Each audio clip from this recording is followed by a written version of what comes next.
Hi everyone, my name is Edith NdefeuWambo from the Colangelo College of Business, Grand Canyon University. Today, I'll be doing a presentation on the Fair Information Practice Principle, which is FIPS. Our second slide which contains the Fair Information Practice Principle, FIPS, will entail us going into a deeper understanding of the FIPS, comparing FIPS to other privacy policies, laws, and regulations, and also protecting identifiable information and putting the principles to use. So, an overview of FIPS. The aim of this presentation of FIPS is to educate the audience on essential guidelines for managing personal data, focusing on principles such as transparency, individual participation, purpose specification, data minimization, use limitation, data quality, security, accountability, and auditing. So it will also go further to highlight the importance of this principle in fostering trust and ensuring effective data protection. Also, we'll compare these privacy laws such as GDPR and CCPA and demonstrate how they can be practically applied to enhance privacy practices and safeguard personal information in various organizations and regulatory contexts. So we move further into understanding of FIPS. So what is FIPS? So FIPS are a set of internationally recognized guidelines designed to protect individual privacy. They provide a framework for creating privacy policies and cover multiple aspects of personal data management. So we will have a breakdown of each principle that FIPS consists of. One, we have transparency. The principle of transparency requires organizations to be transparent about the data that their data practices, especially the data that they collect from individuals. They have to let the individual know the purpose for which the data is intended to be used. Also, we also have individual participation. This principle ensures that individual can access their data and request correction as needed.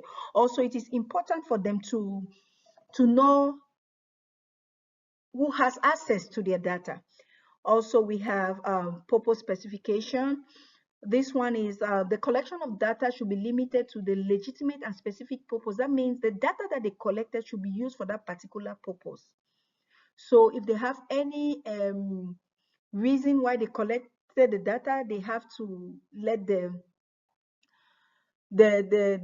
owner know why they collected the data, or maybe they have to be some legal backing if they want to use the data for further purposes. Also, we have the breakdown of each principle continues in this slide. We have the principle of data minimization. This emphasizes on the principle on that only the data that is necessary for a specified purpose. So when they collect the data, it should be necessary only for a specified purpose. Excessive data collection is discouraged in data minimization. Just collect what you want to use. So we also have use limitation. Unless there is a consent or legal requirement, data should not be used for purposes other than those for which it has been collected. So we move to the next principle, which is data quality and integrity. Organizations must ensure that the data they collect is accurate and up to date. So also we have security. To protect personal data for unauthorized access, loss, or damage, proper security measures must be implemented. We also have the principle of accountability, which states that organizations must show accountability for their data practices and comply with privacy policies. Also, we have auditing, which means we have to ensure the ongoing adherence to private principles and to identify any potential breaches or compliance issues with regards to audits. We move to the next, which is we have to compare FIPS to other privacy policy laws and regulation. In this, we know that although privacy laws and regulations in specific countries or regions, FIPS provide a comprehensive and flexible framework. For example, we have the General Data Protection Regulation, the GDPR, which is this European regulation incorporates many FIPS principles such as purpose specification, data minimization, and accountability, but with more detailed requirements and stricter enforcement mechanism. We also have the California Consumer Privacy Act, the CCPA.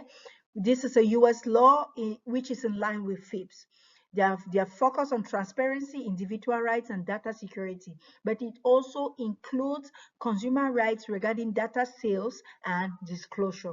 So we can see from all this that FIPS provide a foundational basis that can be customized to meet different regulatory requirements in different countries and jurisdictions. So we'll move to how to protect identifiable information and putting the principle to use. So the federal agency finds FIPS to be extremely useful in protecting personal identifiable information. So this is how each principle can be applied. When we go to the transparency principle, the transparency principle states that it is important for the federal agency to provide clear privacy notices that detail their data collection and usage, which ties up to FIPS. Also, we have individual participation, which states that it is imperative for agencies to provide tools for individuals to access their data, make changes, and request deletions when necessary.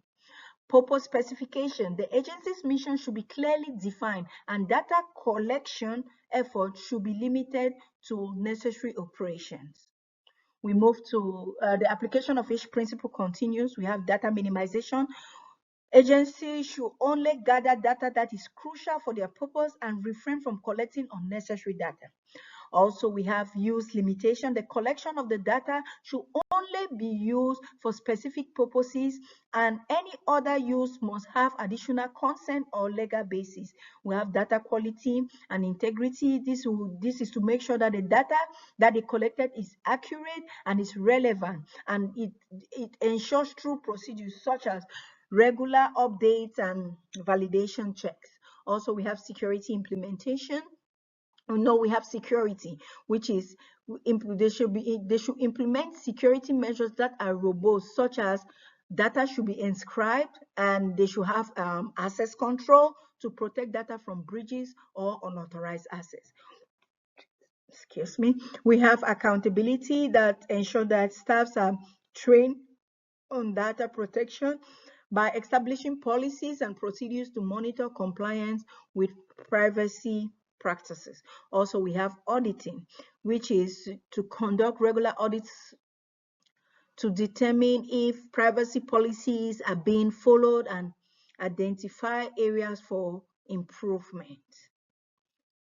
So in conclusion, we can say FIPS are essential for building effective privacy policies and ensuring data protections. Thus, organizations and federal agencies can enhance their protection of personal information and build trust by utilizing this principle. So those are the references, and thank you. If you have any question, don't hesitate to ask. I'm here to answer your question. Thank you.